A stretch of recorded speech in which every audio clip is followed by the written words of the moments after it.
तो आंदोलन की शर्त यही कि कृषि कानून को वापस लिया जाए। सबसे पहले तो वो कर दिया गया और संसदीय तौर पर भी उसको वापस कर लिया गया, ये भी कानून बना लिया गया। लेकिन फिर बातचीत का दौर आगे बढ़े और उसमें ये निकला कि तमाम जो मांगे हैं उसको मान ले सरकार, तब हम आंदोलन खत्म कर देंगे। सरकार ने दो टूक कहा कि हम आपकी बात पर विचार कर रहे हैं और हम आपकी बातों को मान लेते हैं। दो तार दौर को बैठकें हुई और उसमें ये बात तय होगी कि सरकार ने भी माना कि हाँ, किसानों की जो बात है, उनकी जो मांग है उसको हम पूरा करेंगे। समय बेशक उसकी प्रक्रिया होगी, संवैधानिक तौर पर, कानूनी तौर पर एक प्रक्रिया होती है, उसके तहत हम उसको भी मान लेंगे। लेकिन फिर बैठक दर बैठक, बैठक दर बैठक, आंदोलन नहीं खत्म हो रहा है। क्यों? कहां पेच फंस रहा है? अब क्या बात हो गई है? अब गतिरोध कहां है? क्यों? कौन नहीं मान रहा है? बातचीत करेंगे, चर्चा करेंगे और इसको समझने की कोशिश करेंगे। हमारे साथ कुछ खास मेहमान जुड़ रहे हैं आज हमारे साथ डिबेट में, और आपको बताते चले कि हमारे साथ कौन कौन लोग आज की इस डिबेट में शामिल हो रहे हैं और चर्चा के दौर को आगे बढ़ाते हैं। हमारे साथ रमन मलिक जी हैं बीजेपी से, बहुत बहुत स्वागत है आपका रमन जी। हमारे साथ खालिद चालका जी, आप कांग्रेस से हैं, बहुत स्वागत है आपका भी हमारे साथ आज की डिबेट में। रमन मलिक जी, अब आप लोगों ने बातें मान ली, खुद ये कह दिया गया कि जो भी किसानों की मांगे हैं हम सारी मांगों को मानेंगे, उस पर विचार करेंगे, उस प्रक्रिया में आगे बढ़ेंगे। फिर पेच कहां फंस रहा है? क्या अब भी केवल यही कहेंगे कि किसान ही नहीं मान रहे हैं? देखिए, अगर आप इस तरीके से बोले हैं कि पेच कहाँ फंस रहा है, तो वो तो भाई जब तक इंस्पेक्शन नहीं होगी कि कौन पेच फंसा के बैठा हुआ है, क्या वो लोग पेच फंसा के बैठे हुए हैं जिनको सहायता मिल रही है, या वो लोग पेच फंसा के बैठे हुए हैं जिनको आज आप देख सकते हैं कि कुछ ऐसे लोग भी हैं जहां विपिन रावत जी की, सीएसडी की, चीफ ऑफ डिफेंस स्टाफ की जो खबर आई, उस पे जो खुशियां मना रहे हैं या उस पे तंज कस रहे हैं, कुछ ऐसी मानसिकता के लोग भी हो सकते हैं। लेकिन बात करने के लिए जब आप आए तो सबसे पहले स्पष्ट ये होना चाहिए कि आपकी मंशा क्या है। अगर तो आपकी मंशा चीज सुलझाने की है तो चीज सुलझ के उठती है, लेकिन अगर आपकी मंशा चीज सुलझाने की ना हो तो फिर सुलझाना बड़ा मुश्किल होता है।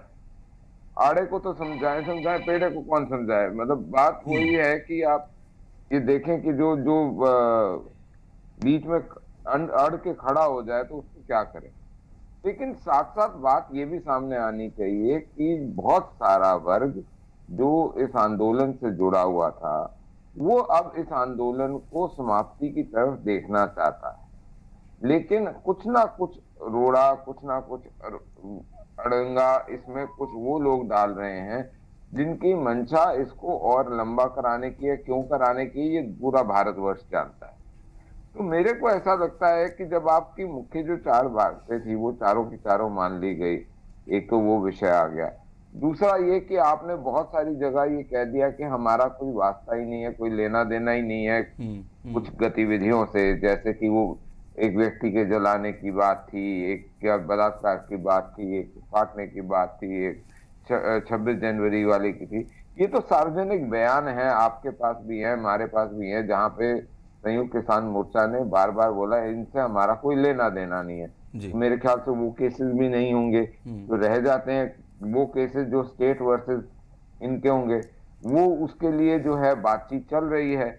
जो प्राइवेट केसेस हैं, सपोजिंग मेरी या आपकी गाड़ी तोड़ दी या कुछ हमारा नुकसान कर दिया और हमने केस डाला हुआ है क्योंकि हमने इंश्योरेंस लेनी है, चीज करनी है, अब उसको वापस सरकार तो ले नहीं सकती, उसको तो समय के अनुसार उसमें होना होगा। नहीं, कुछ तकनीकी बातें हैं। मैंने शुरुआत में भी कहा, रमन जी, मैंने भी कहा कि कानूनी प्रक्रियाएं हैं जो, और जहां पर संवैधानिक तौर की जरूरत होगी वहां संवैधानिक प्रक्रियाएं, उसके तहत चलना होगा, चाहे आप सरकार हैं, विपक्ष हैं, चाहे आप और वर्ग क्यों ना हो देश के। मैं आपके पास फिर लौटता हूं। खालिद चाहलका जी हमारे साथ बने हुए। खालिद जी, आपने सुना रमन मलिक जी कह रहे हैं कि आड़े को तो समझाए, टेढ़े को कौन समझाए। कुछ लोग हैं जो आंदोलन को लंबा खींचना चाहते हैं। सवाल यह है, अगर मैं ये कहूं कि आपकी तरफ इशारा है और इसके परे अगर मैं दूसरे पहलू को देखूं, तो क्या आप लोग की तरफ से इस बारे में पहल हो रही है कि अगर सरकार ने बात मान ली है, भरोसा दे दिया है, किसान भी इस बात को लेकर कमोबेश सहमत हैं, तो आप भी आकर कहें कि हां अब सरकार ने मान ली है तो आप वापस लौटिए? ये नहीं हो रहा है कांग्रेस की तरफ से। क्या आपकी जिम्मेदारी नहीं है विपक्ष के तौर पर? नहीं, ये आपका मानना हो सकता है और इस देश की सत्ता में बैठे भाजपा का मानना हो सकता है कि कांग्रेस की तरफ से कोई प्रयास नहीं हो रहा है। देखिए मनोज जी, ये विश्वास क्यों पैदा होता है देश के किसानों के अंदर? ये विश्वास इसलिए पैदा होता है कि जैसे अभी हमारे भाजपा के प्रवक्ता साथी कह रहे मतलब आज भी जो भाषा है वो टॉन्टिंग टाइप भाषा है, मतलब तंज कसने वाली भाषा है किसानों के ऊपर, खास तौर पर किसानों के ऊपर। अन्यथा कौन नहीं चाहता, क्या देश का किसान नहीं चाहता, कि इस देश की राजनीतिक पार्टियां नहीं चाहती कि ये जो किसान जो बैठा है 1 साल भर से, इसको बहुत सम्मान के साथ घर भेजा जाना चाहिए, क्योंकि किसान इस देश की बहुत बड़ी शक्ति है। अगर किसान ये कहता है कि आप जो कह रहे हैं उसको करिए, ये अविश्वास सरकार की खुद की गलती से पैदा हुआ है। सरकार ने यह अविश्वास खुद ने पैदा किया है। सरकार ने जिस तरह से आंदोलन को बदनाम करने की कोशिश की और आंदोलन में बैठे किसानों को जिस तरह के नाम दिए, ये सरकार का मिस्टेक है, ना कि किसानों का, ना ही दूसरे राजनीतिक दलों का। हम ये चाहते हैं, कांग्रेस पार्टी चाहती है सरकार जल्दी, और जितना जल्दी, अब बहुत कुछ बचा नहीं है। मनोज जी, आप एक कानूनों की बात की, कानून सरकार ने वापस ले लिए, हो चुके हैं, लेकिन कुछ और चीजें हैं। अगर वो मुकदमों को वापस लेने की बात कर रहे हैं तो बहुत गलत नहीं कर रहे हैं, क्योंकि वो जानते हैं, क्योंकि ऐसा उन्होंने एक उदाहरण दे चुके हैं कि एक आंदोलन हुआ था जिसमें मुकदमे ज्यों के तो आज तक चले आ रहे हैं। तो ये सब चीजें जो है, अगर आंदोलन को वापस लेने की बात किसान करता है तो ये सम्मान उनको दिया जाना चाहिए। अगर किसान एक मुआवजे की मांग कर रहा है तो सम्मान उनको दिया जाना चाहिए। क्या जिस वजह से 700-800 लोग मरे, क्या उनके प्रति सरकार का कोई संवेदना नहीं बनती, कि सरकार की कोई जिम्मेवारी नहीं है कि उन लोगों को एक सम्मान के तौर पर मुआवजा दिया जाए? लेकिन सरकार ये अविश्वास अपने लिए खुद पैदा कर रही है, और इसमें किसी राजनीतिक दल का या किसी किसान संगठन का कोई दोष नहीं है। कांग्रेस पार्टी चाहती है कि किसान जितनी जल्दी और जल्दी अपने घर लौट जाए तो सम्मान के साथ। किसान को उसका खेत बार बार पुकार रहा है, साल भर से जो खेत उसने छोड़ा है अपने बच्चों के भरोसे, जो खेत छोड़ा है उसने अपनी घर की महिलाओं के भरोसे, वो खेत किसान को पुकार रहा है।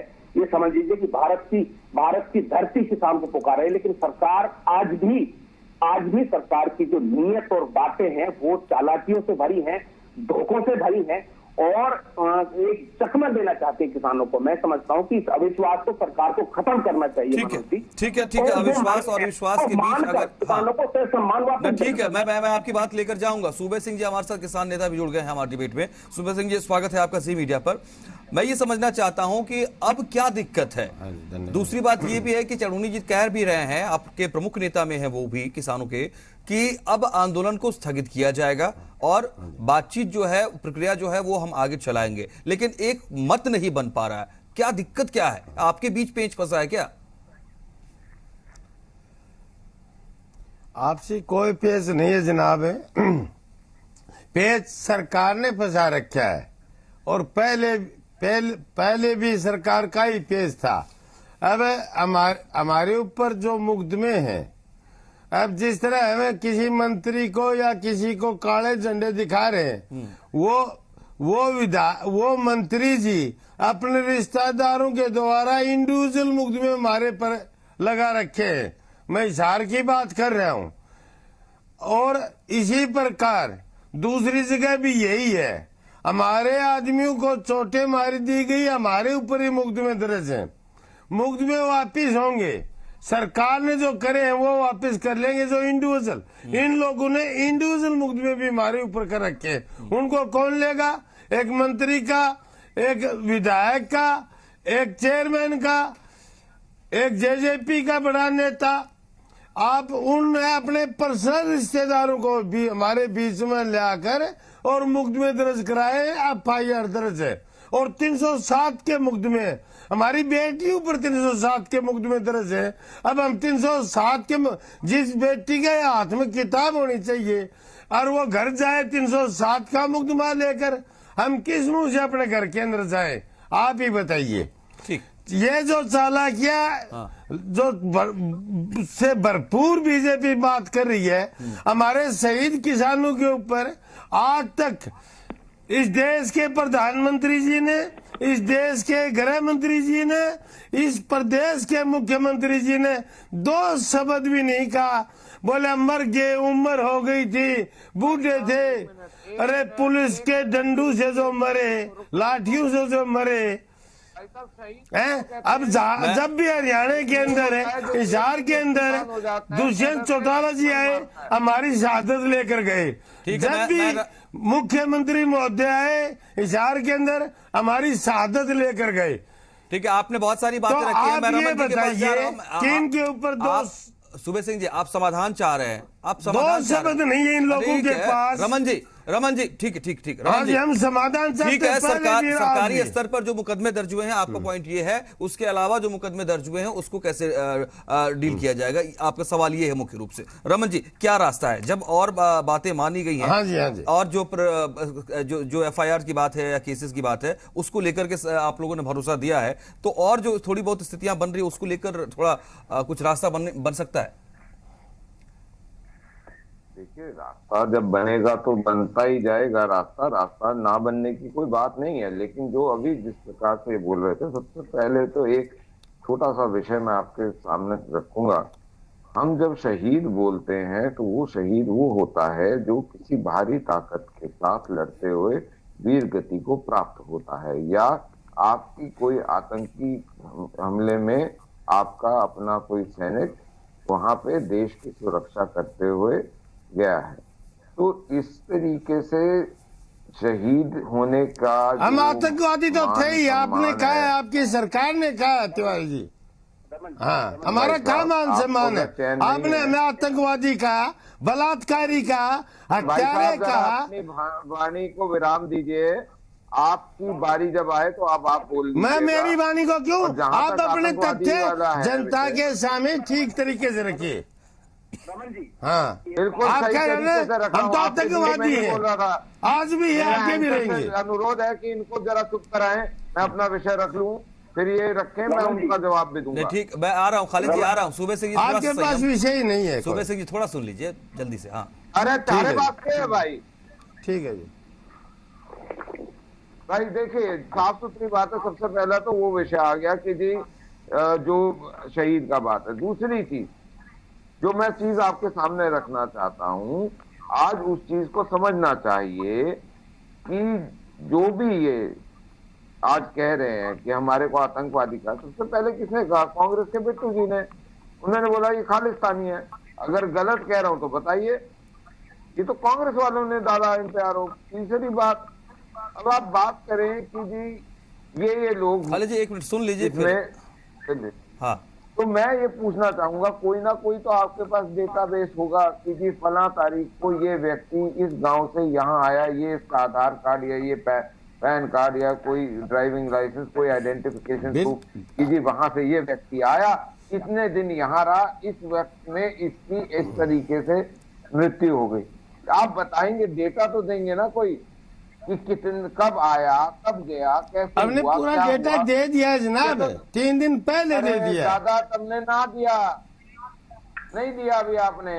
आप ये बताओ ना कि ये व्यक्ति सपोजिंग दिसंबर 2020 में आया, वो दिसंबर 2020 से लेकर कब तक बैठा? उसका जब आया था तब हमने एंट्री करी, जब गया तब एंट्री करी। कोई रजिस्टर होगा, कोई ये होगा कि पैसे कहाँ से आ रहे थे, कहाँ जा रहे थे, कोई डेटा तो होगा। अब बात यहाँ पे फंसती है कि जहां पे आप बोल रहे हैं हम उसको संवेदनशील तरीके से देखेंगे, हम मना नहीं कर रहे, लेकिन हमारे को आप इतना तो बात करोगे कि आप जो भी हम और आप बैठ के निश्चित करें, वो न्यायपालिका में कल को अगर कोई केस डाल देता है तो हम और आप दोनों इस लायक तो हो ये बताए कि जी ये साक्षात है, इसके बेसिस पे हम मान रहे हैं। ये तो आपको मेरे को करना पड़ेगा ना, कि नहीं करना पड़ेगा? सुबह सिंह जी, जो कानूनी प्रक्रिया है, जो संवैधानिक प्रक्रिया है, उसके तहत चलना तो होगा।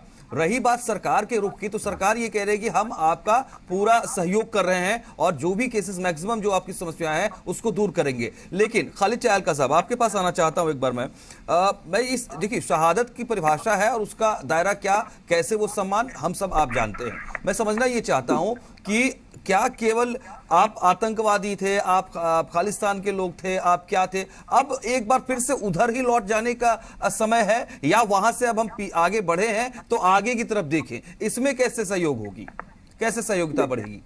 देखिए मनोज जी, हम आगे की तरफ देखना चाहते हैं, हम पाछा मुड़कर नहीं देखना चाहते। रोकिए जी खालिद जी, रही बात ये है कि सरकार अगर चाहे, नहीं सुबह सिंह जी, आ रहा हूं, 1 मिनट के अंदर हमने पीछे देखा है अपनी एक बार खालिद जी को सुन लें।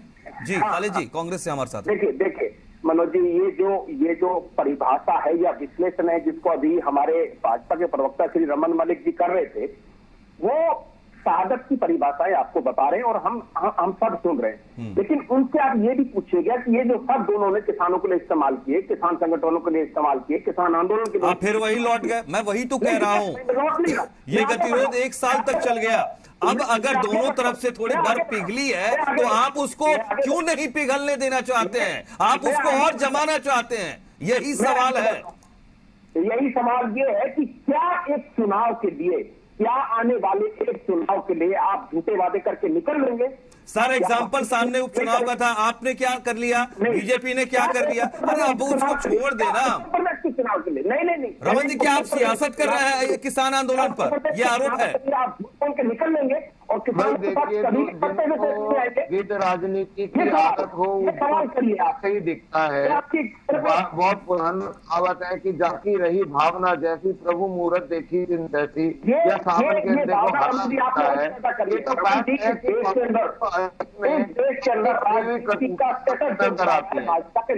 पंजाब के अंदर उन्होंने बड़ा दुख वाला को खड़ा करना और उसके बाद आज नहीं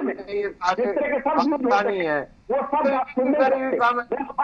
ये बताइए बोल रहे प्रधानमंत्री के साथ गिराइए और देश के लीडरों के साथ गिराइए। जिस तरह से हमारे आज देश के प्रधानमंत्री के लिए, आप सबके लिए इस देश में सब युद्ध होते हैं, पूरी दुनिया में युद्ध होते हैं, ये साथ आप लोगों ने गिराइए। कभी इस देश की साथ इतनी कमजोर नहीं थी, कभी इस देश के प्रधानमंत्री के प्रति इतना विश्वास दुनिया में नहीं होगा जितना आज हमारे माननीय प्रधानमंत्री के प्रति इस देश के लोगों का और विदेश के लोगों का है। ये विश्वास आप लोग। एक मिनट, सूबे सिंह जी, आप इस सियासत में रहना चाहते हैं या आप निकलना चाहते हैं? जहां तक आप डेटा की बात करते हैं मनोज जी, डेटा की जो बात हो रही है, डेटा के लिए आज भी मुझे पता है आप डेटा सम्मानजनक तरीके से अपने घर के अंदर जाना चाहते हैं। खड़े होकर हमारे नेता, हाँ मुझे पता है, हम सम्मानजनक तरीके से अपने घर जाना चाहते हैं, पर हम 307 के मुकदमे लेकर नहीं जाना चाहते। हम हत्या के मुकदमे ऊपर अपनी बेटियों को ऊपर लेकर नहीं जाने चाहते। मैं आपको बता देना चाहता हूँ 93-94 के अंदर हरियाणा के अंदर कर्मचारी आंदोलन था और हम देख रहे थे, हम भी अंदर थे उस कर्मचारी आंदोलन के समर्थन में, बुड़ेल जेल के अंदर, हिसार की जेल के अंदर। और जब समझौता हुआ तो मेरे ऊपर, खुद के ऊपर हिसार के अंदर देशद्रोह का मुकदमा, बस स्टैंड को ध्वस्त करने का मुकदमा दर्ज था। FIR नंबर और तारीख आज भी थाने के अंदर है, जेल के अंदर है। मैं आपको ये बता देना चाहता हूँ कि जब बाहर निकले सारे मुकदमे विड्रॉ थे, एक भी मुकदमा हमारे ऊपर नहीं था।